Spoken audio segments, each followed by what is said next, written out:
Hi there, eu sou a Teacher Bea Godoy da Concept English e hoje eu vou falar para vocês do artigo definido the. No vídeo passado eu expliquei um pouco sobre os artigos indefinidos, o a e o an, e hoje a gente vai falar do terceiro artigo da língua inglesa, que é o the. Mas antes da gente começar, eu vou pedir para vocês darem um like aqui nesse vídeo, se inscreverem no canal e ativarem as notificações para vocês saberem quando tem vídeo novo. E se vocês quiserem mais dicas de inglês, para vocês seguirem a gente no Instagram, no englishconcept.nga. Então vamos lá.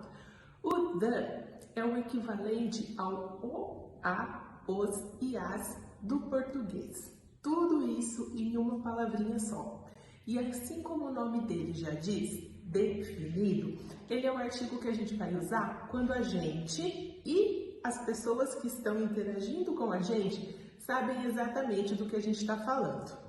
Eu vou dar um exemplo comparativo do a e do an, que são indefinidos, com o the, que é definido, para explicar melhor essa situação.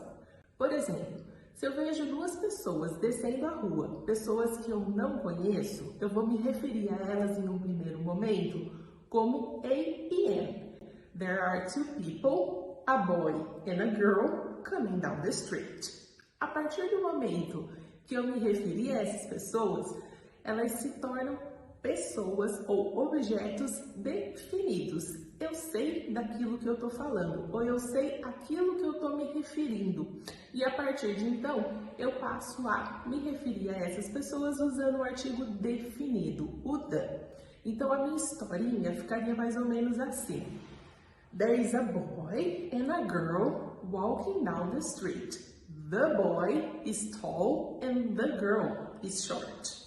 A partir do momento que eu introduzi essas pessoas, elas passam a ser definidas. E então eu vou passar a usar o the para me referir a elas. Um outro exemplo seria se nós estivéssemos numa sala com uma porta e duas janelas. Se eu quisesse que você abrisse a porta para mim, eu simplesmente falaria Can you open the door? Porque só existe uma porta, é óbvio de qual eu estou falando. Mas se eu falasse para você Can you open the window? Você ficaria na dúvida, porque são duas. Qual janela eu estou me referindo? Então eu precisaria ser mais específica. Can you open the window next to you?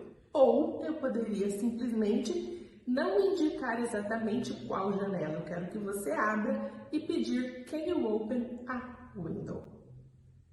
Um segundo uso do artigo definido é quando a gente se refere a coisas que existem somente em um.